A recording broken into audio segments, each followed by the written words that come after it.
Terima kasih Anda masih menyaksikan debat keempat calon wakil presiden pemilu tahun 2024. Dan di segmen ketiga ini kami akan kembali dengan pendalaman visi, misi dan juga program kerja dari para calon wakil presiden kita dengan memberikan pertanyaan yang telah dibuat oleh para panelis. Dan kami ingatkan kembali kepada seluruh hadirin untuk mematuhi tata tertib yang telah menjadi komitmen kita bersama. Kini kami undang ketiga calon wakil presiden untuk menuju ke podium. Silakan Bapak-bapak.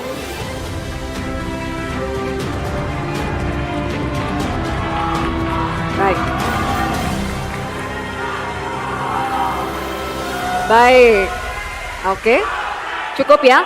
Kita bisa mulai? Oke, terima kasih. Mohon kerjasamanya semuanya. Kita akan mulai segmen ketiga ini. Kami informasikan sekali lagi kepada ketiga calon wakil presiden dalam penyampaiannya untuk tetap berada di podium. Terima kasih. Untuk segmen ketiga ini, pertanyaan dimulai untuk calon wakil presiden nomor urut 3, Bapak Mahfud MD.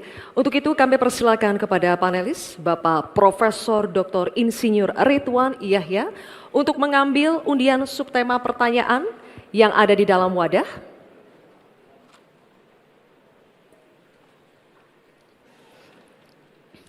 Mohon perlihatkan kepada hadirin dan juga kepada kami.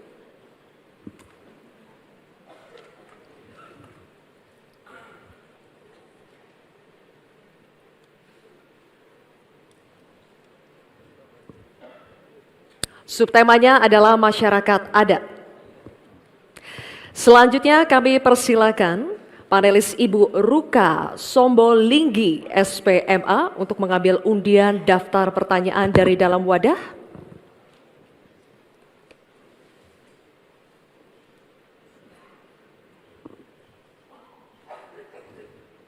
Diperlihatkan kepada hadirin dan kami. Oke, undian daftar pertanyaan huruf A, subtema masyarakat adat. Baik, kami akan buka amplop pertanyaan yang masih disegel ya. Bapak Ibu, kami ingatkan sekali lagi kepada calon wakil presiden untuk menyimak dengan seksama karena pertanyaan hanya akan kami bacakan satu kali. Pertanyaan untuk calon wakil presiden nomor urut 3, Bapak Mahfud MD. Kebijakan agraria dan sumber daya alam sering tanpa persetujuan masyarakat adat. Akibatnya, sejak 2014 terjadi perampasan 8,5 juta hektar wilayah adat, mengakibatkan 678 kasus kriminalisasi dan pemiskinan perempuan adat. Pertanyaannya, bagaimana strategi paslon untuk memulihkan hak-hak masyarakat adat? Waktu menjawab 2 menit dimulai saat Bapak berbicara. Silakan. Terima kasih, moderator.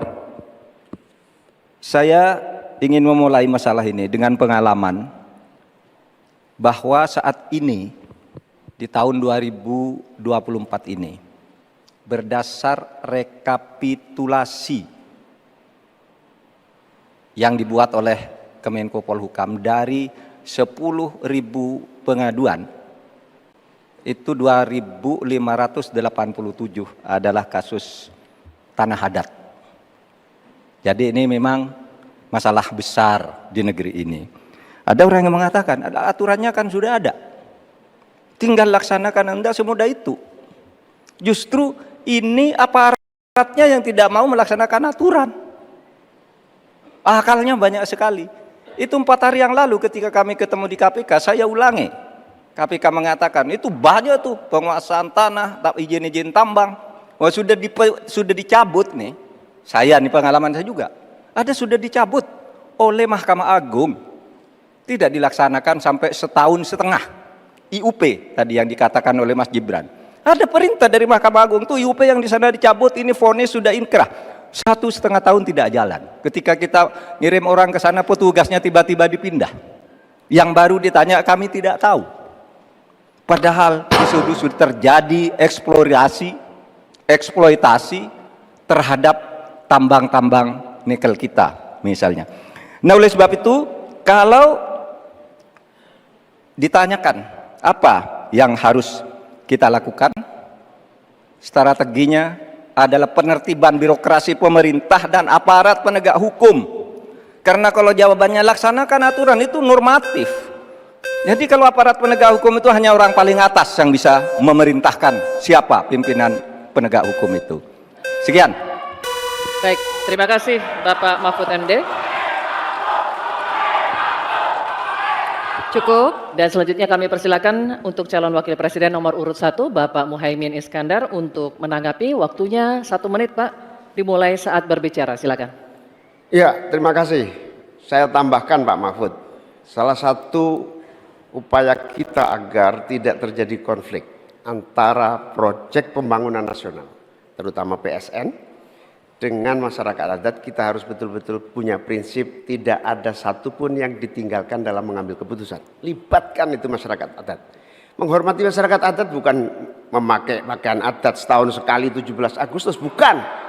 Menghormati masyarakat adat adalah memberikan ruang hak ulayat mereka, hak budaya mereka, hak spiritual mereka, hak dan kewenangan mereka menentukan cara membangun. Dengan cara penghormatan itu saya kira Pak Mahfud, apa yang saya sampaikan tadi bisa berjalan dengan lancar. Problem-problem bisa diatasi dengan baik. Karena itu dalam catatan saya, terpaksa saya catat supaya tidak salah. Karena ini bagian dari agar kita tidak salah jalan di dalam melaksanakan pembangunan kita. Baik Pak Muhaimin, terima kasih. Dan selanjutnya Tenang ya. kami akan persilakan calon wakil presiden nomor urut 2 Bapak Gibran Raka Buming Raka untuk menanggapi. Waktunya sama 1 menit dimulai saat berbicara, silakan. Baik, terima kasih Prof. Mahfud. Sebagai seorang ahli hukum, Prof. Mahfud pasti paham bahwa RUU Masyarakat Hukum Adat ini masih kita usahakan untuk didorong. Sekarang juga sudah ada Perpres 28 tahun 2023. Ini sudah ada 1,5 juta hektar hutan adat yang sudah diakui. Memang kuncinya ke depan adalah kita harus perbanyak dialog dengan para tokoh adat, kepala-kepala adat, tokoh masyarakat setempat. Jadi jangan sampai ketika ada pembangunan yang masif ataupun ada PSN, jangan sampai masyarakat adat ini tersingkirkan. Justru harus dirangkul dan diberikan manfaat yang sebesar-besarnya, terutama untuk masyarakat lokal, pengusaha lokal, UMKM lokal, dan termasuk masyarakat adat setempat. Terima kasih. Baik, masih ada waktunya Pak Gibran? Cukup? Oke, baik, terima kasih. Nanti ada waktunya Bapak Ibu. Kita lanjut dulu ya. Kita lanjut dulu, Bisa kita Bapak-Bapak. lanjutkan? Cukup Oke, ya. terima kasih ya. Kita lanjut Terima dulu. kasih. Kita akan kembali dulu ke Pak Mahfud MD, calon wakil presiden nomor urut 3 untuk merespon tanggapan dari calon wakil presiden nomor urut 1 dan 2 yang telah dikemukakan. Waktunya 1 menit Pak Mahfud, Ya, silakan. Pak Muhaimin, di meja saya itu ada tumbler. Tulisannya no one left behind. Jangan ada satupun yang tertinggal. Dan itu yang saya lakukan. Kalau Bapak tadi katakan jangan ada yang tertinggal dong. Semua dilipat. Itu yang tadi saya putuskan ketika saya membatalkan 14 pasal Undang-Undang Wilayah Pesisir, justru karena di situ masyarakat adat tidak pernah dilibatkan. Sehingga mereka coba. Sekarang ini masyarakat adat yang ada di hutan-hutan di Kalimantan Timur itu 20.000 orang tidak bisa memilih karena tidak punya KTP. Kenapa tidak punya KTP? Karena katanya dia menghuni hutan negara. Kalau hutan negara tidak boleh ada penduduk di situ, padahal dia sudah puluhan tahun di situ. Nah, tentang RUU Hukum Masyarakat Hukum Adat, sudah masuk di dalam program kami, divisi kami. Memang itu sesudah sejak 2014 tidak jalan, akan kita jalankan. Terima kasih. Baik, Pak Mahfud, terima kasih. Oke, cukup? Cukup. Selanjutnya kita beralih ke pertanyaan untuk calon wakil presiden nomor urut 1 Bapak Muhaimin Iskandar. Untuk itu kami persilakan kepada panelis Bapak Profesor Sudarto PhD PhD untuk mengambil undian subtema pertanyaan dari dalam wadah.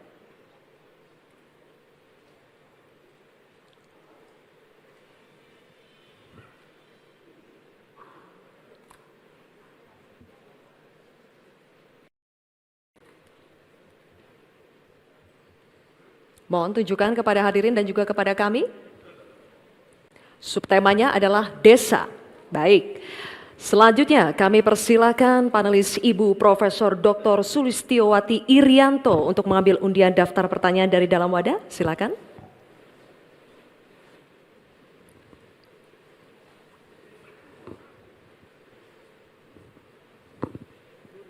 Mohon ditunjukkan kehadirin dan kepada kami. Huruf A, baik. Subtema desa, huruf A. Amplopnya masih dalam keadaan tersegel, Bapak. Saya akan buka amplopnya dan kami ingatkan kembali kepada calon wakil presiden untuk mendengarkan pertanyaan dengan seksama karena pertanyaan hanya akan kami bacakan satu kali. Pertanyaan untuk calon wakil presiden nomor urut 1 Bapak Mohamid Iskandar. Desa adalah daerah yang cenderung ditinggalkan warganya. Dampaknya desa makin kehilangan sumber daya manusia potensialnya. Pertanyaannya, bagaimana kebijakan dan strategi paslon agar warga desa lebih berminat untuk tinggal dan membangun desanya? Bapak Muhaimin, waktu Anda menjawab 2 menit dimulai saat Anda berbicara. Silakan.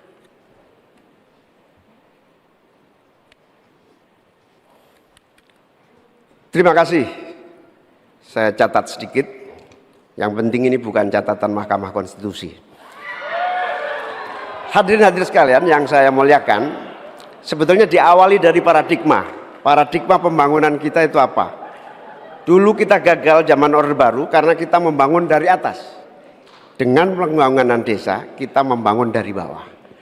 Dengan pembangunan dari bawah, kita yakin akan tumbuh kehidupan kemasyarakatan, ekonomi, sosial, budaya yang akan terus terjaga dan lestari. Oleh karena itu, sejak kita mengawali undang-undang pembangunan desa yang diikuti dengan penerapan dana desa yang terus meningkat dari tahun ke tahun, akan terbangun infrastruktur dan transformasi desa dari desa tertinggal menjadi desa maju dan mandiri.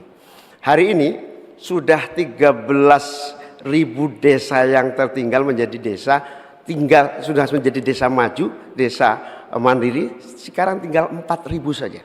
Ini bukti bahwa infrastruktur kita berjalan baik, dana desa terlaksana dengan baik, sehingga masyarakat desa semakin kerasan. Nanti ke depan kita akan siapkan lagi, naikkan lagi anggaran 5 miliar per desa. Agar apa? Tidak hanya infrastrukturnya yang baik, tetapi juga ada kehidupan ekonomi yang tumbuh melalui BUMDes, melalui berbagai kegiatan wirausaha yang tumbuh, pertanian, peternakan, ekonomi kreatif tumbuh di desa, sehingga orang tertarik di desa. Jadi infrastruktur beres, pembangunan sarana prasarana tumbuh, kegiatan ekonomi memadai, dan desa terjaga menjadi komunitas yang membanggakan. Sehingga masyarakat tidak lagi tertarik menjadi urbanisasi, tapi cukup kembali ke desa, membangun desa untuk pembangunan bangsa. Baik, terima kasih. Waktu habis. Terima kasih. Nanti ada Ibu.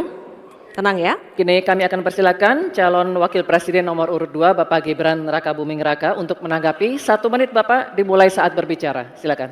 Nah gitu dong Gus, jangan terlalu tegang kayak waktu debat cawapres pertama kemarin.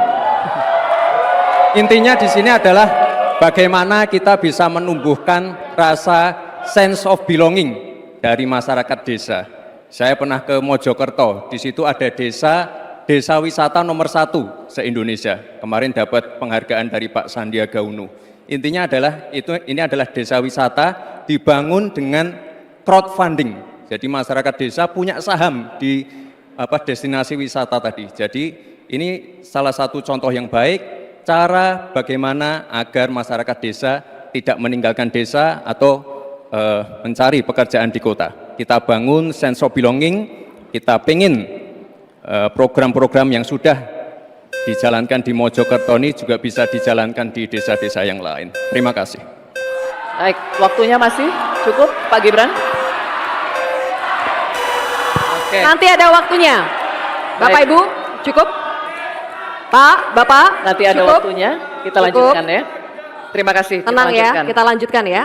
Kita akan persilakan Tenang sekarang ya. calon wakil presiden nomor urut 3 Bapak Mahfud MD untuk menanggapi. Waktunya 1 menit. Pak Mahfud dimulai saat berbicara. Silakan. Bapak Cawapres, Bapak Mohamid Iskandar, calon presiden kami Bapak Ganjar Pranowo punya catatan menarik tentang apa yang dilakukan untuk mengatasi hal yang tadi ditanyakan.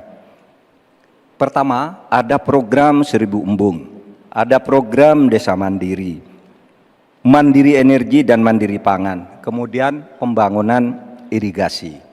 Lalu di daerah istimewa Yogyakarta ada satu daerah Panggung Harjo namanya, Desa Panggung Harjo, itu dikenal sangat maju, koperasinya jalan, irigasinya jalan, UMKM-nya jalan, dikelola oleh desa itu dengan baik.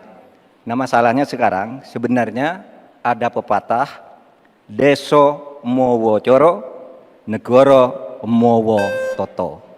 Ini yang di daerah-daerah lain tidak jalan. Negara terlalu intervensi ke desa dalam soal-soal administratif.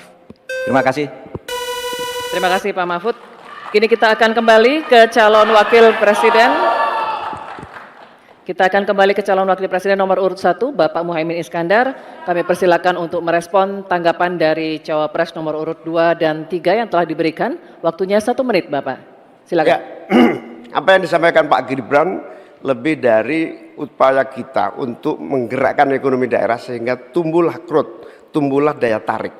Yang lebih penting dari itu adalah desa ini harus terus diberi fasilitas insentif untuk lebih maju.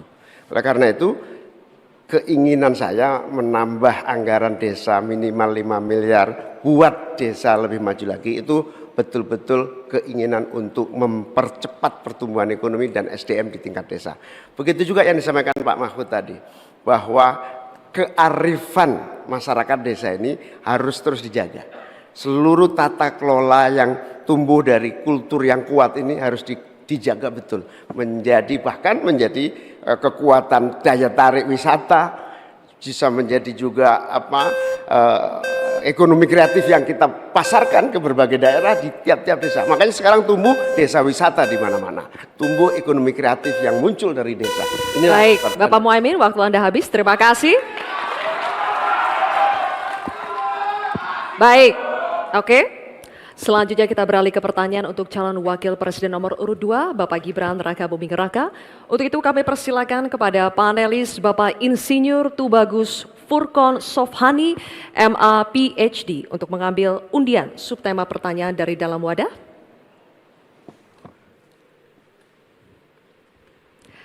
Mohon diperlihatkan kepada hadirin dan juga kepada kami.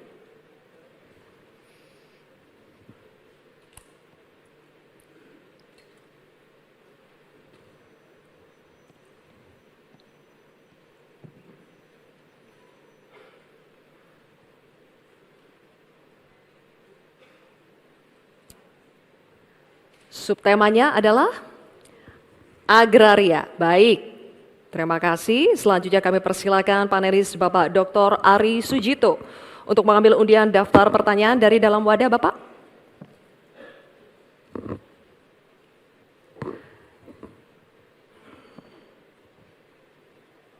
Mohon diperlihatkan kepada hadirin dan juga kepada kami.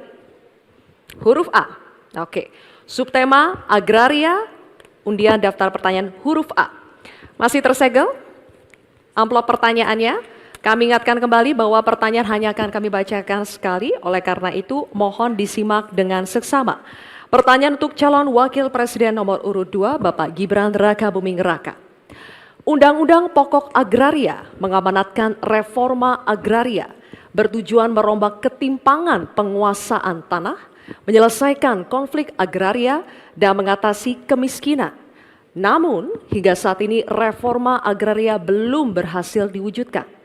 Pertanyaannya, bagaimana strategi paslon untuk mengembalikan tujuan reforma agraria sesuai amanat konstitusi? Waktu Bapak 2 menit dimulai ketika Anda berbicara. Silakan. Baik, terima kasih. Untuk program reforma agraria, ini akan kami kuatkan dan kami sempurnakan. Sekarang sudah ada program PTSL, sudah berhasil membagikan sekitar 110 juta sertifikat. Dulu sebelum ada program ini hanya bisa menghasilkan dan membagikan 500.000 sertifikat. Bayangkan itu butuh berapa tahun untuk menyelesaikan masalah. Lalu sekarang juga sudah ada program redistribusi tanah-tanah ex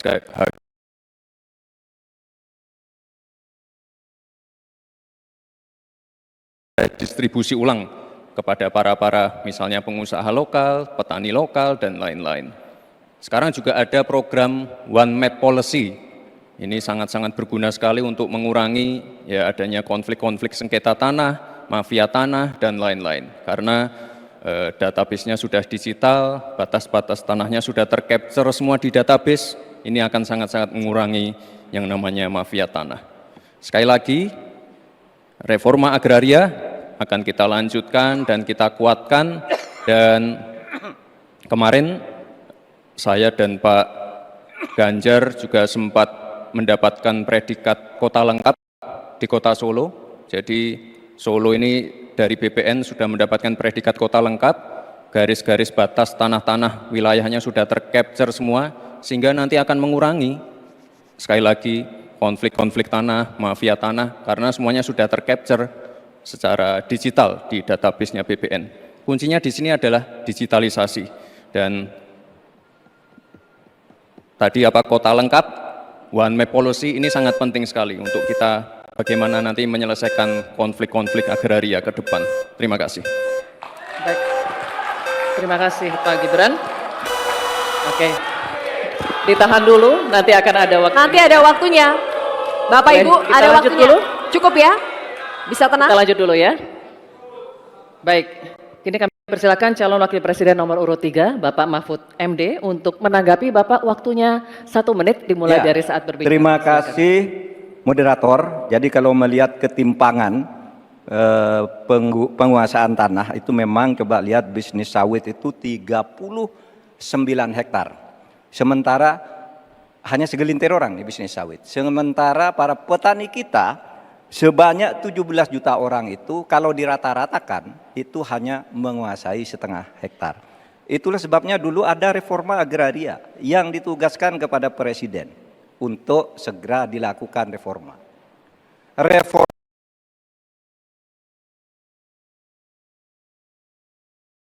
Satu, legalisasi. Yang kedua, redistribusi. Lalu yang ketiga, pengembalian klaim-klaim hak atas tanah. Nah, ini yang sekarang belum satu pun ada sertifikat untuk redistribusi. Yang ada itu bagus legalisasi, yaitu orang sudah punya lalu diberi sertifikatnya di situ. Yang lain belum dapat nih redistribusinya nih. Terima kasih. Baik, waktunya habis Pak Mahfud. Kini kami akan lanjutkan. Nomor urut 1, Bapak Muhaimin Iskandar memberikan tanggapan, waktunya 1 menit dimulai saat berbicara. Silakan. Pak Gibran harus tahu persis ya bahwa redistribusi lahan ini bukan tidak sama dengan sertifikasi. Pemerintah sebetulnya sudah memiliki Perpres 86 tahun 2018 yang menentukan lokasi prioritas reformasi agraria.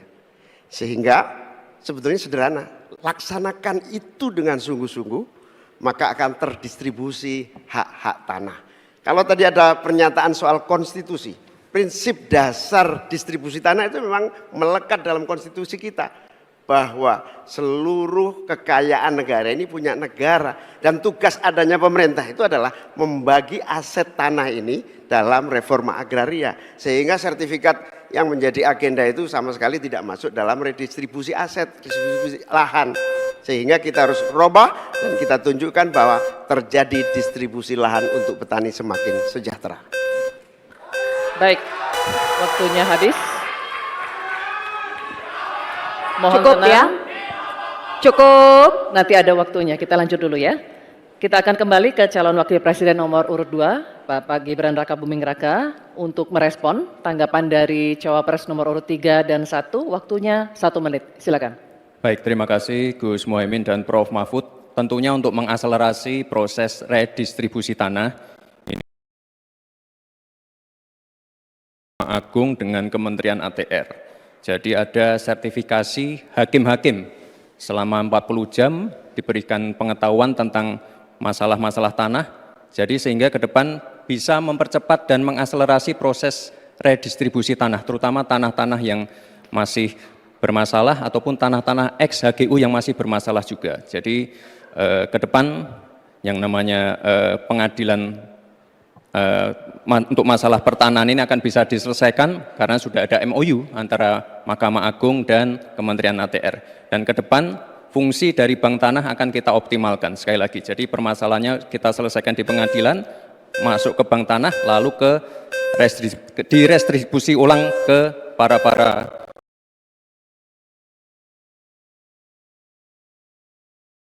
Baik, waktunya habis. Saatnya kita berikan apresiasi, silakan untuk ketiga calon wakil presiden kita. Baik pemirsa, kita akan jeda terlebih dahulu. Debat masih akan berlanjut di segmen berikutnya, di mana para calon wakil presiden akan saling tanya jawab. Untuk itu tetap di debat keempat calon wakil presiden pemilu tahun 2024.